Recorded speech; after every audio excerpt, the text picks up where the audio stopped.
मित्रांनो नमस्कार. जगभरामध्ये सत्ता आणि शोषण याचं एक विलक्षण समीकरण आपल्याला गेल्या काही काळामध्ये बघायला मिळते आणि त्याचे नवनवे आरोप, नवनवे पुरावे समोर येताना दिसत आहे. आणि ह्या सगळ्या विषयावरती चर्चा करण्यासाठी आज माझ्यासोबत मुंबई उच्च न्यायालयाचे माजी निवृत्त न्यायाधीश बी.जे. कोळसे पाटील सर आहेत. सर आपलं इझी न्यूजच्या मायक्रोस्कोपमध्ये खूप खूप स्वागत आहे. थँक्यू. सर सुरुवातीलाच मला हा प्रश्न विचारायचा आहे, की सत्ता आणि शोषण हे जे विचित्र समीकरण आहे, याच्यात आता महाराष्ट्र, देश इव्हन जग अख्खं जग गुरफटल्याचं दिसतंय. या सगळ्याकडे कसं बघताय तुम्ही? असं हे काही जगाला फार नवीन नव्हतं. हं, भारतालाही नवीन नव्हतं. हं, परंतु गेल्या 2014 पासून भारतामध्ये याचं प्रमाण फार वाढलेलं आहे. हं, मी तर असं म्हणेल की अण्णा हजारेच्या आंदोलनाच्या मागे सुद्धा हं, एपिस्टीन फाईल होती. कारण हा जो पुरी आहे, हं. हरदीप पुरी. हरदीप पुरी, हं. हा अम्बॅसेडर म्हणून रिटायर झाला. हो, तो मनमोहन सिंगच्या काळात त्याची नेमणूक, मनमोहन सिंगच्या विश्वासातला माणूस, हो. तो बीजेपीला मदत करत होता हं, एपिस्टीनमुळं.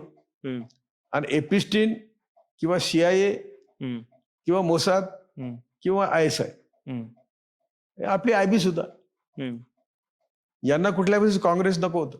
हं, जो देशाचा प्राईम मिनिस्टर आपल्या हातात चढत नाही, आपल्या हं, हातात येत नाही, हं, अशा प्राईम मिनिस्टरचा उपयोग काय हं. अमेरिकेला? हो. पॉवर, तू आता हां, हां. ज्या पॉवरसाठी हं, ते भुकेलेले असतात, हं, त्यांना विशेषतः अमेरिकेला, हं, बाकीचे चायना, रशिया आपण आता सोडून देऊ इच्छित. हं, हं. तर हे सगळ्याची कॉन्स्पिरसी होती हां. आणि त्यात एपिस्टीन प्रमुख होता. अच्छा. आणि आता जे वदंत आहे हं, की जयशंकर, हं. हरदीप पुरी, हरदीप पुरी. हं, हे जेव्हा मोदी मुख्यमंत्री होते हं. तेव्हा काय करत होते, जे आता हे धूर तर काही थर निघत नाही, हां. काहीतरी जळल्याशिवाय धूर नाही निघत. बरोबर. त्यामुळं मोदीचे चायनाला व्हिजिट मुख्यमंत्री असताना, हं, आणि म्हणून त्यावेळेस जयशंकर कोण तिथे असेल, त्यांनी सगळी जी बडदास्त मोदीची ठेवली, हं, त्याची पावती म्हणून त्या दोघांना मिनिस्ट्री मिळाली. वास्तविक हा तर हे पण नव्हता हरदीप पुरी, हो, त्याला खासदारही नव्हता. खासदारही नव्हता. हं, मग त्याला मंत्रिपद देण्याचं कारण काय? आणि तो हरदीप पुरी किती खोटं बोलतो हं, त्या एपिस्टीनच्या बद्दल, की हं, माझी तशीच ओळख झाली, कॅज्युअल ओळख होती. हं, तसं नव्हतं ते. हं. त्यांचे डीप रिलेशन होते. म्हणजे त्याच्या मुलीला त्यांनी हजारो कोटीचा फायदा दिलाय हो. हरदीप पुरीच्या. हं, तसं अंबानीच्या लाखो कोटी रुपयाचं कर्ज माफ केलंय. हं, अंबानी कोणाच्या तर्फे बोलत होतात हरदीप पुरीशी. हं, आणि जे पुढे घडणार आहे, हं, समजा डिजिटल हं, पेमेंटचा प्रश्न होता किंवा हं. बाकी सगळा प्रश्न होता, त्याचं प्लॅनिंग डिसेंबर 2014 मध्ये आणि पुढे त्याच्याप्रमाणे स्टेप्स घेतल्या गेल्या. ओके. म्हणजे आपण काय म्हणतो की जरा मागे जाऊ. हां, मागे जर आपण गेलो हां. तर अण्णा हजारेचं आंदोलन, हं, भ्रष्टाचार निर्मूलन, हं, हे संघाने चालवलं. हां. पण संघाला मदत कोणाची होती? हं, असा एक लॉजिकल तर्क आपण लावू शकतो. हं, आणि एवढी मोठी ताकद हं. त्या आंदोलनात, किती मोठी ताकद होती, सगळं देश हादरून गेला. आणि बरोबर. नव्हतंच ना काही करप्शन, हं, एकही करप्शन सिद्ध झालं नाही. हं, त्यामुळे हा एक रचलेला कट होता हं, की भारतासारखा 150 कोटीचा देश हं. अमेरिकेला ताब्यात पाहिजे होता किंवा हं, मोसादला ताब्यात पाहिजे होतं, हं, इस्रायलला. हं, आणि त्याच्यासाठी त्यांना असं प्यादं पाहिजे होतं. हं. आता मोदी काय आहे, हं, मुख्यमंत्री पदाच्या पूर्वीचा सुद्धा अनुभव काय आहे. हं, आनंदीबेन पटेलचा नवरा लिहितो अडवाणीला हं. की माझी बायको माझ्यापेक्षा मोदीशी जास्त जवळीक आहे तिची, माझी बायको मोदीने पळवलेली, असा त्याचा अर्थ होतो. हं. म्हणजे हे कधीच, जेव्हा मोदी सीएम नव्हतं, मोदी किंवा सीएम झाला होता. बरोबर. आणि आता बाकीचे ज्या सुब्रमण्यम बोलतो, हं, ती मधू किशोर बोलते, हं.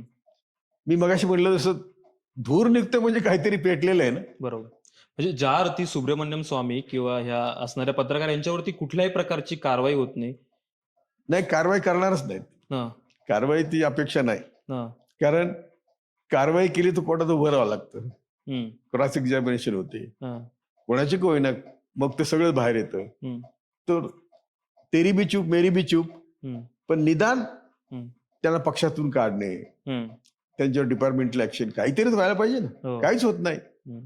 किंवा आता हरदीप पुरीला मंत्रिमंडळातून काढायला पाहिजे होतं. क्लिअर कट त्याचे इन्व्हॉल्वमेंट आहे. हम्म. मोदीचं नाव येते त्याच्यात. हम्म. आणि इपिस्टिनने सांगितल्याप्रमाणे मोदी इस्रायलला जातोय. हम्म. मग तो सांगतो की मोदीने जाऊन इस्रायलमध्ये डान्स केला, म्हणजे मोदीने नेत्यानावशी बोलून ट्रम्पची संबंध चालला असेल, हम्म. सांगण्याचा प्रयत्न केला असेल. त्यावेळी 18 सालची गोष्ट ही. म्हणजे एपिस्टिनच्या सांगण्यावर मोदी नाचतो असा त्याचा अर्थ होतो. हम्म. मोदी ऑन बोर्ड म्हणजे काय? हम्म. तर त्यातले जर आपण तुटत अनुभव घेतले, हे घेतले, तरी मी एक क्रिमिनल लॉयर होतो, त्यामुळे मला लॉजिक माहिती आहे हा. की लॉजिकल एंडला जाताना हम्म. याच्यात अमर्याद सत्तेचा गैरवापर झालेला आहे. हम्म. आणि आपल्याला पाहिजे ती बाई असेल, पाहिजे ते. मोदीच्याकडं नोटबंदीनंतर नोटांचे गोडाऊन भरलेले आहेत अमित शहाच्या नावावर. हम्म. त्याचा एक व्हिडिओ हम्म. कपिल सिब्बलने, मी पण होतो त्याच्यात, हम्म. दिल्लीच्या वर्तमानपत्र पेपरवाल्याला दाखवला, त्यांनी दाखवलाच नाही. म्हणजे अत्यंत गंभीर तुम्ही हा विषय नोटांचे सांगताय. हा. गोडाऊन भरलेलं, हम्म. आणि तो स्टिंग ऑपरेशन केलं होतं. हम्म. आणि त्या स्टिंग ऑपरेशन मध्ये असं दिसतंय हम्म. की तो आपला जो माणूस होता, म्हणलं काय आहे, तो म्हणला ये कमाल की कमाल आहे, आणि शहाचा फोटो दाखवला, कमल की कमाल आहे. हम्म. अमित शहाचा फोटो दाखवला. ओके. तर यांचे जे म्हणजे समजा नोटबंदी असेल, कोणाचा ऍडवाइस होता, हम्म. तुम्हाला जर टनाने पैसे पाहिजे असेल, तुम्ही नोटबंदी केली पाहिजे, सगळ्यांना भिकारी केलं पाहिजे. हम्म. आणि मूळ संघाचाच अजेंडा आहे ना. हम्म. संघाचा अजेंडा काय आहे, म्हणजे गोळवळकर, सावरकर आणि टिळक हम्म. जर आपण वाचले, हम्म. तर त्यांचा अजेंडा असा आहे की सगळ्यांना भिकारी करायचं. हम्म. आम्ही देशाचे मालक आहोत, तुम्ही सगळे फक्त 2 जूनचे 2 वेळच्या जेवणाचे अधिकारी आहात, हम्म. हे त्यांचं तत्व. त्या तत्वाप्रमाणे मोदीने 14 वर्षात काय केलं, 12 वर्षात सगळ्यांना 100 कोटीला 5 किलो धान्य द्यायला ठेवलं. धान्य कोणाचं आहे? हम्म. काय मोदीच्या बापाच्या घरचं नाही. धान्य शेतकरीच पिकवतात. म्हणजे शेतकऱ्यांचं शोषण करायचं, हम्म. यांना धान्य द्यायचं, आणि यांना आळशी करायचं. मनरेगात काम दिलं आणि धान्य दिलं हो. तर 2 होतं, देशाचा विकास होतो. बरोबर. त्याला सुद्धा आत्मसन्मान मिळतो. हम्म. म्हणजे तो मोदीचं पाकिटवर, धान्याच्या पॅकेटवर मोदीचा फोटो बघून खात नाही. हम्म. मी घाम गाळून मनरेगात हो. केलं. तर ही संकल्पना RSSची आहे. क्रियाशीलता संपवली लोकांची. यांना लुलंपानं करून ठेवा, हम्म. आणि ते करताना हम्म. हे आपल्यावर अवलंबून राहतील हम्म. असं करा, म्हणजे मग राज्य करायला सोपं जातं. बरोबर. म्हणजे समाजाला गरीब करायचं, हम्म.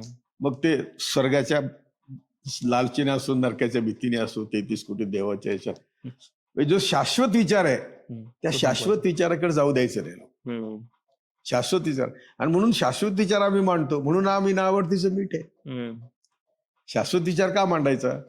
तो शेवटी सत्य कधीतरी सत्यमेव जयते, ते सत्य तर त्याचं जय होणार आहे. हो. 100 वर्षांनी होईल, 500 वर्षांनी होईल. हम्म. ही जी आजची व्यवस्था आहे, हम्म. ज्या वर्णव्यवस्थेमुळं आमचे सगळे प्रश्न आहेत, हम्म. ज्या ब्राह्मणवादामुळं, ब्राह्मणांमुळे आमचे सगळे प्रश्न आहेत, हम्म. हे प्रश्न काल्पनिक आहेत ना. हम्म. ब्राह्मणाला जर विचारलं तुला ब्राह्मण कोणी केलं, तो काय सांगणार? 21व्या शतकात तो काय सांगणार? मला ब्रह्माच्या मुखातून आलं सांगणार? हो. सांगू शकत नाही. पण त्याच्याकडे उत्तरच नाही ना. हा. तुला जर विचारलं तुला ब्राह्मण कोणी केलं, हम्म.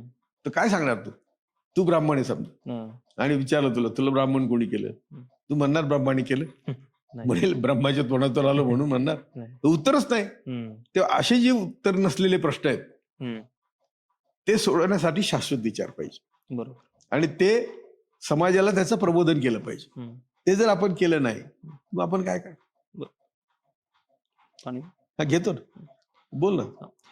इप्स्टीन वरून मी परत तुम्हाला हे विचारतो की तुमच्या म्हणण्यानुसार की हे जरी आता या फाईल्स उघडल्या गेल्या असल्या तरी हे भारताविरुद्धचं षडयंत्र खूप वर्षापासून असं आहे, असं माझं म्हणणं आहे. If it is properly investigated, त्याचा जर खरा तपास केला, ते एपिस्टीन ची भूमिका, मोसादची भूमिका थोडक्यात आपण, एपिस्टीन कोण आहे? मोसादचा आहे, CIA चा आहे. मोसाद भारतात ऍक्टिव्ह असाही आरोप होतो.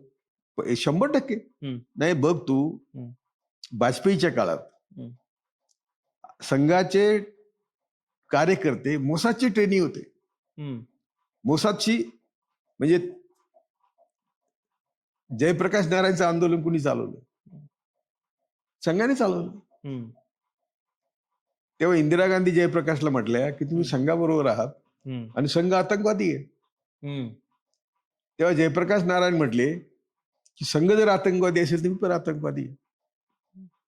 आता संघाला सुभाषचंद्र बोस, सरदार पटेल, पंडित जवाहरलाल नेहरू, डॉक्टर बाबासाहेब आंबेडकर म्हणजे जे जे म्हणून आपले कल्याण करतेत त्यांनी संघाला कधीच नाकारलं. भगतसिंग हे जर आपले कल्याण करते नाकारतायत तर मग संघ चांगला कसा असू शकतो?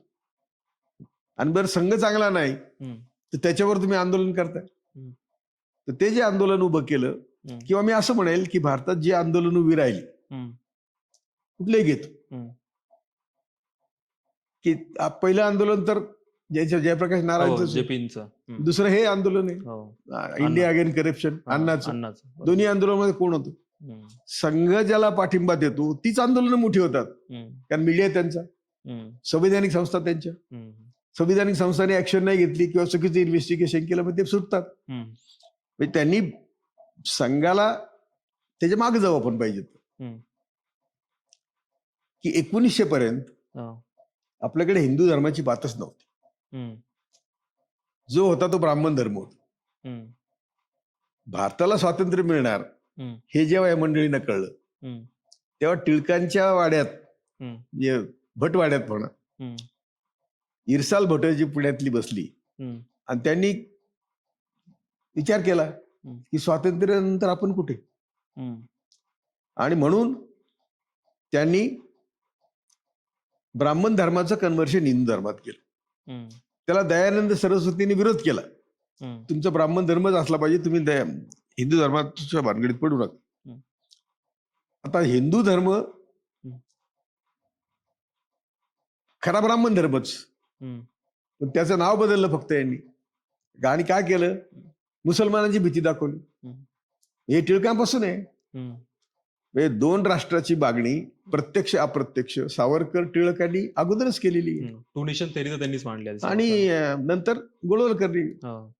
आता ब्राह्मणांचा आणि मुसलमानांची काही दुश्मनी आहे का? नाहीये. पण जेव्हा आम्ही सगळे खालचे लोक हक्क मागू लागलो की आम्हाला इक्वालिटीचा हक्क पाहिजे, बाबासाहेबांची चळवळ सुरू झाली. त्याच 1920-25च्या दरम्यानच सुरू केली बाबासाहेबांनी पण. ते साऊथ ब्युरो कमिशन, ह्या सगळ्या ज्या गोष्टी ज्या त्याच्यात फार आपलं वाढे लांबून जाईल ते. पण साऊथ ब्युरो कमिशन 1, 2 तिथं हे मागण्या आहेत. बरोबर.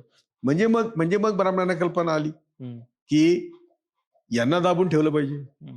कोणाला? वर्ण व्यवस्थित ते खालचे वर्ण जे आहेत त्यांना आपल्या पायाखाली ठेवलं पाहिजे. बरोबर. ते कसं ठेवायचं? मुसलमानांची भीती दाखवायची की बघा मुसलमान आले, बघा. नाहीतर वास्तविक आपल्याला मुसलमानांचं, त्यांना सुद्धा मुसलमानाचं काहीच वाकलं नाही. त्यांच्या सगळ्या मुली ब्राह्मणालाच, मुसलमानाला दिलेले आहेत. सगळ्या नेत्यांच्या मुली सुब्रमण्य सगळ्या मुसलमानाला दिले. पण जर एवढे वर्ष ते सक्सेसफुल नाही झाले या गोष्टीमध्ये, म्हणजे सत्तेत याचं कन्वर्ट करायला, पण हे गेल्या काही काळामध्ये ते यशस्वी झालं नाही. तसं नाहीये. ते कायम सत्तेत आहे. ते कसे तुला सांग. काँग्रेस 70 वर्ष सत्तेमध्ये. काँग्रेस 70 वर्षी होती. आयबी कोणाची होती? ज्या आयबीचं पंतप्रधानाला दररोज ऐकावं लागतं. ज्युडिशरी कोणाची होती? ब्युरोक्रेसी कोणाची होती? मीडिया कोणाचा होता? काय सत्तेची ही अंग महत्वाची अंग आहेत, ती त्यांच्या ताब्यात होती. उदाहरणार्थ मी तुला सांगतो की सुवर्ण मंदिरामध्ये मोठा सुवर्ण याचा शस्त्रास्त्राचा साठा आहे. मॅडमला कोणी सांगितलं? आयबीच ना. आणि मिलिटरीचा प्रमुख, मिलिटरीचा प्रमुख वैद्य, आयबीचा प्रमुख वैद्य, RSSचा प्रमुख वैद्य. सो यांची कळीच्या संस्था यांच्या ताब्यात असल्या पण यांनी ठरवून केलेले ते. म्हणजे हे पण तुम्ही, म्हणजे तुमचं सांगणं की इंदिरा गांधींना हे सांगणं की षडयंत्राचा भाग होता. इंदिरा गांधीला मारण्याचं कारणच हे होतं. त्यांना गांधी फॅमिलीचा प्रत्येक जण मारल्याशिवाय हिंदू धर्माचं नावच ते घेऊ शकत नाही. हिंदू राष्ट्र, ते हिंदू राष्ट्र करण्यासाठी त्यांना गांधी फॅमिली मारलीच पाहिजे. मी राहुललाही बोललेलो आहे.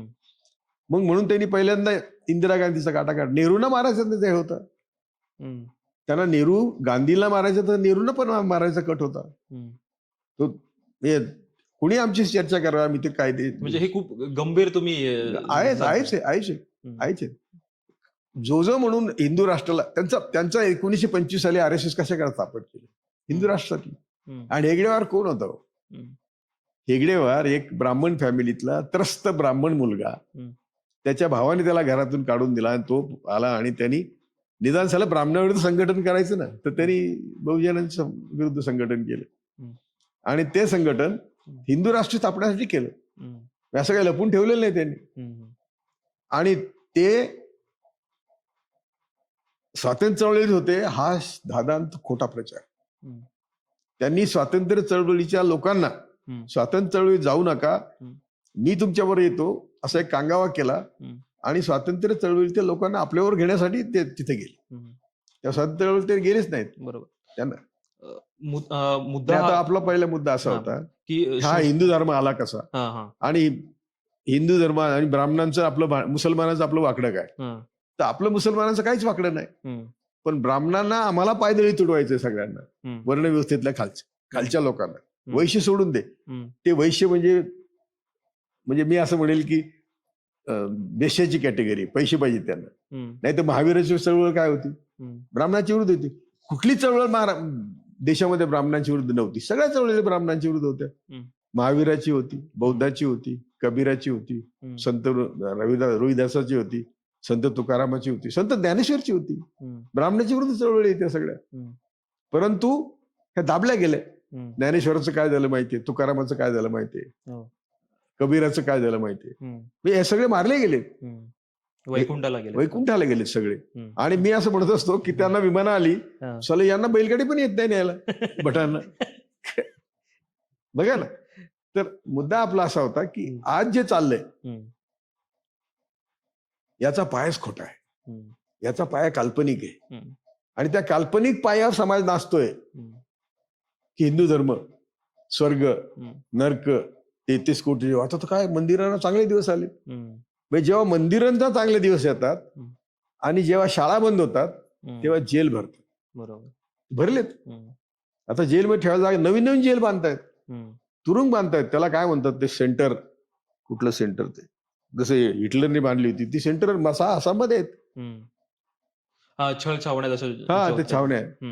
तर त्यामुळं आणि आता परवा बंगालमध्ये एका मुस्लिम हायकोर्ट जजचं याच्यातून नाव काढून टाकलं मतदार यादीत. हायकोर्ट जजचं, हायकोर्ट जजचं काढतात. फखरुद्दीन अली अहमद त्यावेळेची जी कहाणी आहे त्या सीए NRCच्या, त्यांची नाव सुद्धा, त्यांच्या फॅमिली सुद्धा मतदारात नाव नव्हतं किंवा त्यांना परकीय म्हणून. तर हे सगळं कशा करता करायचं? यांना काहीच करायचं नाही, यांना समाज अशांत करायचं. बाबरी मशीद पाडली, त्याला माहिती आहे की ते बुद्धाचंच विहार होतं, तिथं रामाचा संबंध नाही. आणि बाबरी मशिदी संबंध जो होता तो बाबरी मशीद 500 वर्ष होती, हळूच तिथं रामलालला ठेवलं, रामाची मूर्ती ठेवली. तर हे प्लॅनिंग असतं त्यांचं की शांत भारत राहिला. समजा तर महात्मा गांधीला मारायचं काय कारण होतं? संविधानाला विरोध करायचं काय कारण होतं? स्वातंत्र्य चळवळीत ज्यांनी भाग घेतला नाही ते सत्तेवर आहेत. स्वातंत्र्य चळवळीला भाग घेणं वेगळी, पण स्वातंत्र्य चळवळीला विरोध करणारे सत्तेवर आहेत. आणि ज्यांनी संविधानाचं एकदम 4 दिवसात संविधान 25 नोव्हेंबर 1949 बाबासाहेबांनी देशाला अर्पण केलं. 4 दिवसात त्यांच्या त्या ऑर्गनायझरमध्ये वगैरे लेख आले, हे आमचं नाही संविधान. त्याच्या वास्तविक संविधान हे सर्व संत परंपरेचा सार आहे, संपूर्ण कबीरापासून महावीरापासून छत्रपती शिवाजी महाराज. म्हणजे टागोर त्या संविधान समितीच्या काही लोकांना भेटले आणि त्यांनी ही कल्पना दिली की आमचं संविधान कसं असावं, की ज्याच्यामुळे आमच्या सर्व संतांचा, शिवाजी महाराजांचं राज्य हे कल्याणकारी राज्य, पहिलं राज्य जगात कल्याणकारी राज्य होतं. आणि त्यांचेच मग अनुयायी म्हणून सयाजीराव आणि शहाजी महाराजांनी, शाहू महाराजांनी सुरू केला. बरोबर. मी दूर गेलो जरा, पण मी परत तुम्हाला ह्या शोषणाच्या मुद्द्यावरती आणतो की तुम्ही अनेकदा भाषणांमधून एक आरोप तुम्ही नेहमी RSS आणि संघावरती केलाय की यांची ही जुनी परंपरा, असं तुम्ही एका कुठल्या तरी भाषणात म्हणले की शोषण यांची जुनी कायमच आहे. म्हणजे मी काय म्हणतो, 5,000 वर्ष हो. आम्हाला स्वतंत्र विचार करू दिला नाही यांनी. स्वतंत्र विचार करायला आपल्याकडे बंदी आहे. कारण स्वर्ग, नरक, 33 कोटी देव, हे त्यांचे 3 मंत्र आहेत, तंत्र आहेत. त्यामुळे आम्ही स्वतंत्र विचार झालो नाही ना. असं समजा तुम्ही की आमचा भारत फार समृद्ध आहे. 5,000 वर्ष आमची भटांनी खूप सेवा केली. भारत मानव निर्देशांकात आज कुठे? सर्व मानव निर्देशांक आमचे जागतिक स्तरावर, निश स्तरावर आहेत. एकही कुठे आम्ही कॉम्पिटिशन मध्ये नाही आहेत. का नाही? ते म्हणतात आता आरक्षणने मेरिट कमी झालं. अरे तुम्हाला 100% आरक्षण होतं ना 5,000 वर्ष. 5,000 वर्ष तुम्हाला 100% आरक्षण होतं. कुठं दिलं भारताला तुम्ही? कुठले शोध लावले तुम्ही? आणि दुर्दैव असं आहे की आमच्याकडचा इंटेलेक्च्युअल क्लास, आता समजा मोदी त्या कोकिळाबेन हॉस्पिटलच्या उद्घाटनाला गेले आणि तिथं ते म्हणले की आमच्याकडे प्लास्टिक सर्जरी अगोदरच होती, गणपती जोडला. आजही हत्तीची सोंड माणसाला लावता येणार नाही आजही. आणि डॉक्टर फिरी असतात, सगळे डॉक्टर असं असतात की ह्या सत्तेला कसं नमन करायचं. हा इंटेलेक्च्युअल क्लास आहे, हा आमचा करप्ट इंटेलेक्च्युअल क्लास. तिथे सांगायला पाहिजे होतं हे इम्पॉसिबल आहे. किंवा आम्हाला अग्निबाण म्हणजे आमचे सगळे विमानं होते वगैरे असं सगळे सांगून लोकांना मूर्ख बनवायचं. आता मोदीची नवीन स्टाईल काय आहे? आम्हाला मेकॉलेचं आता मेकॉलेपासून बाहेर पडलं पाहिजे. अरे मेकॉलेमुळे आम्ही शिकलो. मेकॉलेची पूर्वी काय होतं तू सांग? मनुस्मृती होती. म्हणजे मनुस्मृतीचं राज्य गेलं आणि मेकॉलेने आम्हाला शिकवलं. इंग्रज आले म्हणून आम्ही शिकलो. किंवा तू सांग मला मोगलांचा काळ काय होता? मोगलांच्या काळामध्ये भारत सुवर्ण काळ होता भारताचा. सुवर्ण काळा आम्ही एक्सपोर्ट मध्ये नंबर 1, जीडीपी मध्ये नंबर 1. अरे अमेरिका आणि युरोप मिळून जेवढी जहाजं होती समुद्रात त्यांच्या, त्याच्यापेक्षा जास्त जहाजं आमच्या महाराष्ट्राच्या समुद्रात होती. शिवाजी महाराजांनी नेव्ही काढली होती. बरोबर. तर आता इराण आणि इस्रायलचं युद्ध सुरू आहे आणि आपला संबंध नसताना आपल्या 6 दिवसामध्ये आपली चूल विजली इथली. नाही संबंध नाही कसा? नाही का ना, असा संबंध का नाही? डायरेक्ट त्याच्यामध्ये पार्टिसिपेट ते सांगतो. पण मोदीने इस्रायलला कशाला झक मारायला गेले आणि कधी गेला? फादरलँड. मी असं म्हटलो की जर मोदी तिथे गेल्यानंतर त्यांना माहिती नसेल की उद्या युद्ध होणार आहे तर मोदी मूर्ख आहे. तू गेला कशाला? आणि जर माहिती असेल तर मोदी गुन्हेगार आहे. तरी गेला. मग इराणचं काय चुकलं? पण इराण अजून भारतीय जनतेला मानते. इराण भारतीय नेत्यांना नाही मानत. म्हणून त्यांनी थोडे कन्सेशन दिलेत. आणि आय होप की ते आपल्याला डिझेल पेट्रोल यांनी गॅस येऊ देतील. आपल्याला देतील पण ते तसं त्यांनी सांगितलं पण काही देशांना सूट दिली. त्यांनी इराणने कायम आमच्या बाजूने भूमिका घेतली. काश्मीरची विरुद्ध घेतली, पाकिस्तानची विरुद्ध घेतली, मुसलमानांची विरुद्ध घेतलेली भूमिका आहे इराणने भारतात. तेव्हा भारताची सर्वात महत्वाची गोष्ट ते पर्शियन काय म्हणतात ते इराणमध्ये इराणी लोक जे आहेत त्यांची संस्कृती आणि आपली संस्कृती मिळती जुळती आहे. तिथे महात्मा गांधीची हॉस्पिटल्स आहेत महात्मा गांधीच्या नावाने. तर ते महात्मा गांधीला मानणारे लोक आहेत. इस्रायल नाहीये. तर इस्रायलची आपली मैत्री होऊ शकत नाही. पण इस्रायलशी संबंध कोणी जोडला? पहिल्यांदा वाजपेयीने जोडला. वाजपेयीने ती जी 76 साली सत्ता आली त्यावेळी RSSच्या काय स्वयंसेवकाला मोसादशी जोडलं. उदाहरणार्थ प्रमोद महाजनचा एक पेय होता विनोद मैत्रा म्हणून, तो मोसादचा ट्रेनी होता. म्हणजे असे त्यांचे मोसादचे ट्रेनी यांचे पेय होते. आणि सगळ्याचे लोक मोसादचे ट्रेनी होते. बाबरी मशीद पाडली. हे म्हणजे कसं केलं मीच ते सांग तुला की जेव्हा आमच्या तोंडात काही मिळायचं, भारताला काही मिळायचं, तेव्हा संविधानाला विरोध, स्वातंत्र्याला विरोध, महात्मा गांधीचं खून. काय कारण होतं? आणि महात्मा गांधीचा खून पाकिस्तानसाठी झाला हे खोटं आहे. त्याची निरनिराळी पुस्तकं आहेत. बरोबर. जगन फडणीस नावाच्या माणसाने एक पुस्तक लिहिलं महात्माचे अखेर. तो असं म्हणतो की टिळकांच्या वाड्यातून काँग्रेस काढली महात्मा गांधीने आणि ती खेड्यापाड्यात नेली. त्यामुळे भारताचं नेतृत्व संपलं. पण तेव्हापासून गांधीबद्दल दुश्मनी त्यांची.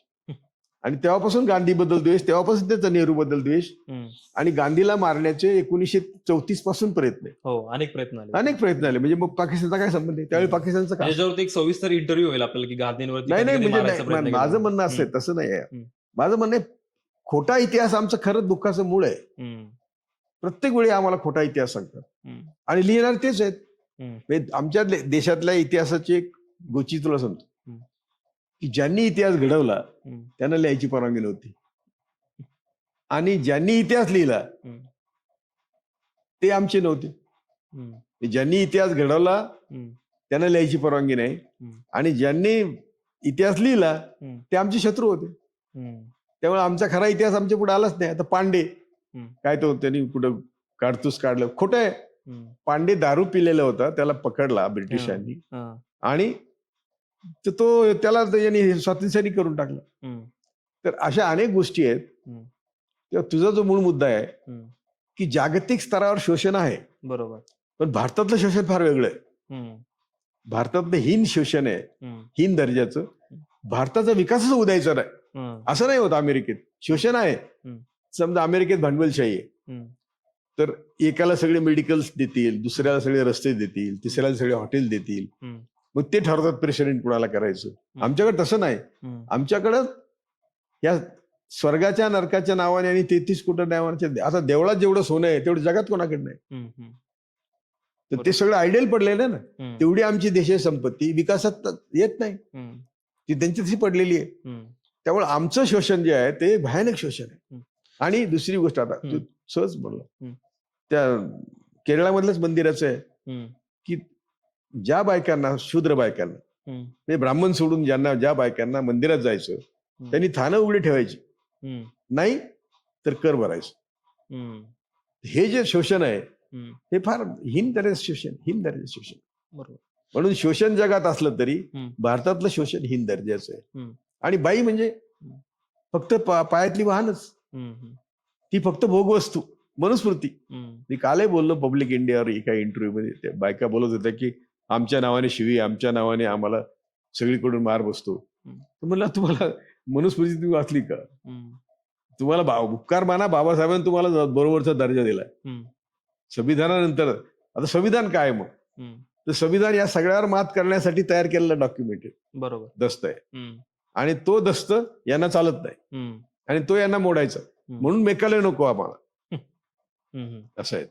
सर, ह्या शोषणामध्येच आत्ताच्या काळामध्ये जी चर्चा होती मागच्या 8-10 दिवसामध्ये, की शोषणामध्ये ही लैंगिक शोषण, म्हणजे इप्स्टीन फाईल्स जर आपण बघितल्या तर ज्या प्रकारे अत्यंत 3-4 वर्षांच्या चिमुरड्यांवरती जगभरातल्या एवढ्या ज्यांना लोक महान समजतात, किंवा म्हणजे ज्यांचा एक प्रभाव आहे लोकांवरती, अशा लोकांची नावं त्या इप्स्टीन फाईल्स मध्ये आले.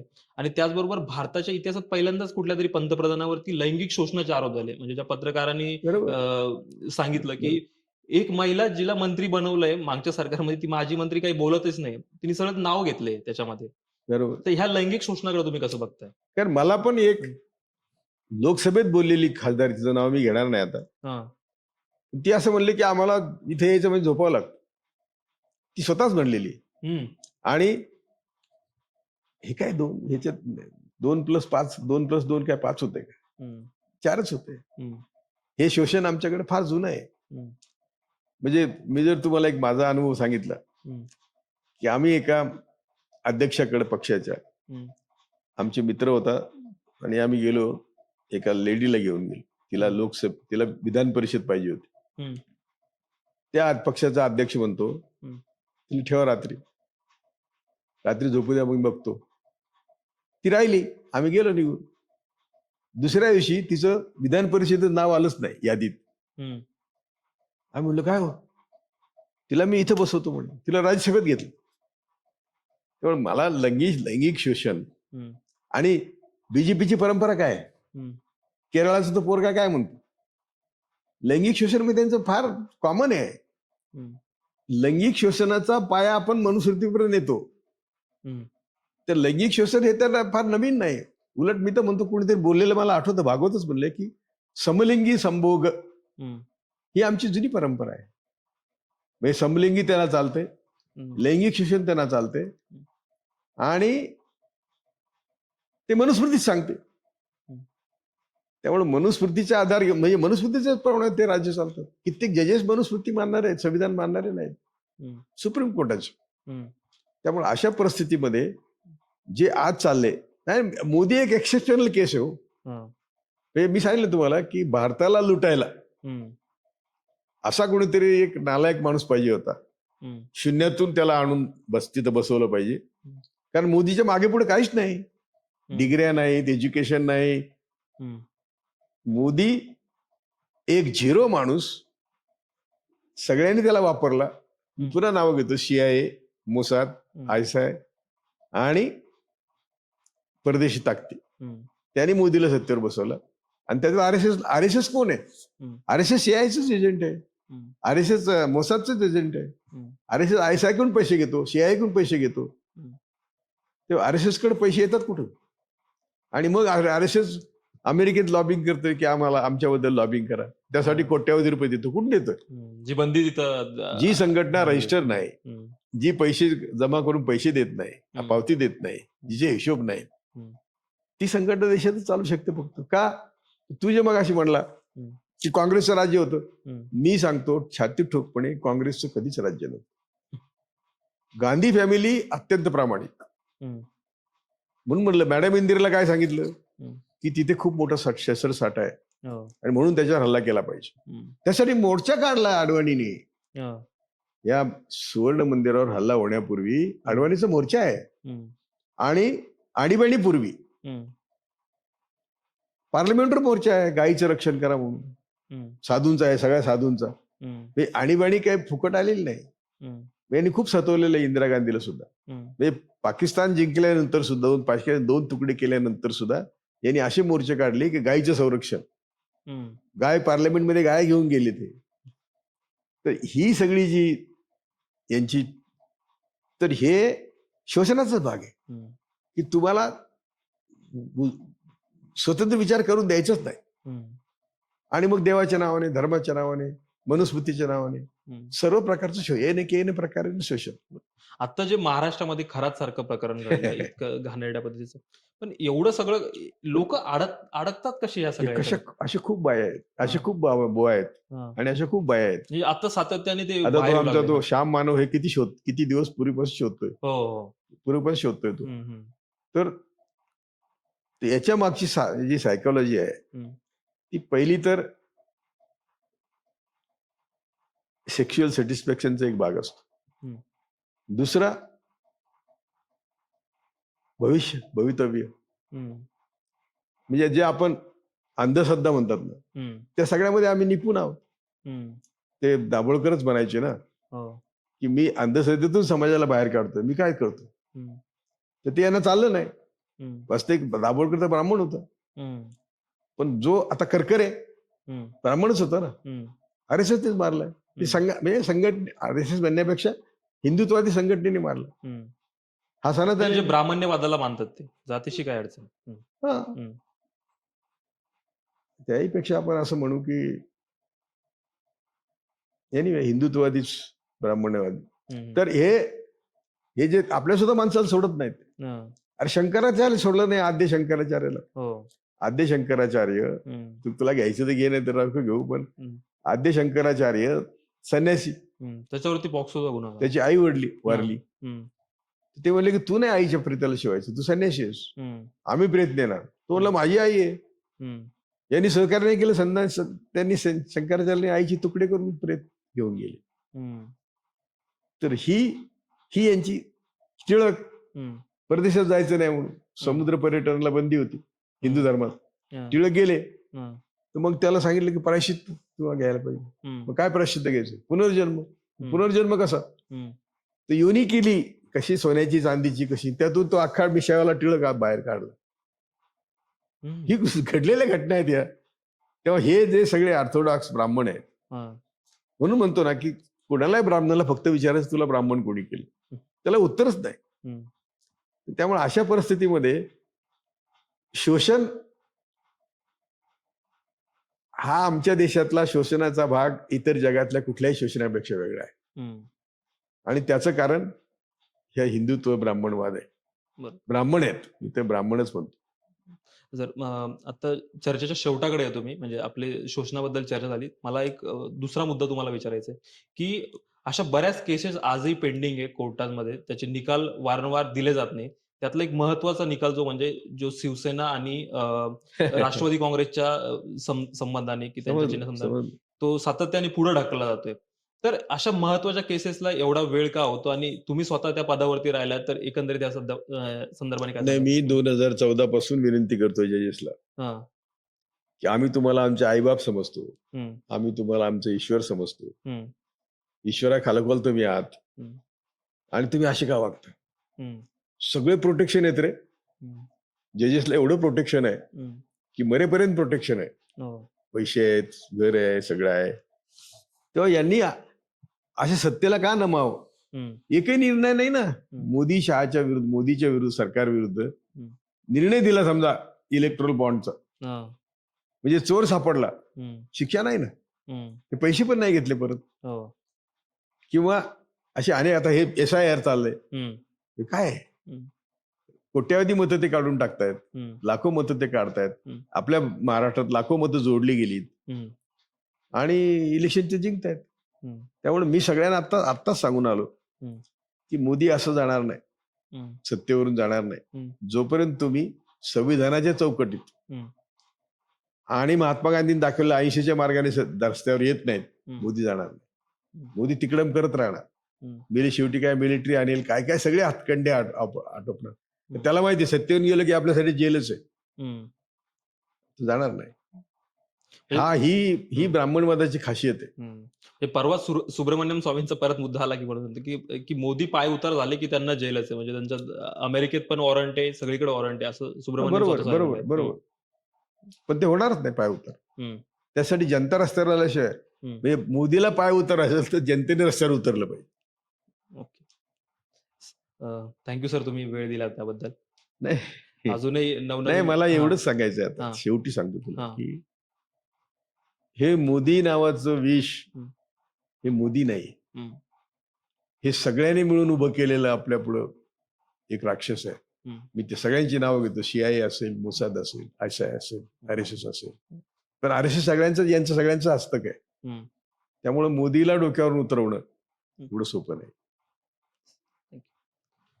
अ, सरांनी सविस्तर शोषणापासून ते लैंगिक शोषणापर्यंत, महाराष्ट्रापासून, मोदींपासून तर ते अमेरिकेपर्यंत अशा सगळ्या सविस्तर चर्चा आपली त्यांच्यासोबत ह्या शोषणाच्या संदर्भाने झाली आहे. हा व्हिडिओ तुम्हाला कसा वाटला आणि सरांच्या मतांबद्दल तुम्हाला काय वाटतं हे नक्की तुम्ही कमेंट करून कळवा. ते असेच नवनवीन व्हिडिओज, इंटरव्ह्यूज बघण्यासाठी आमच्या चॅनलला सबस्क्राईब करा, व्हिडिओज लाईक करा, शेअर करा. धन्यवाद. धन्यवाद.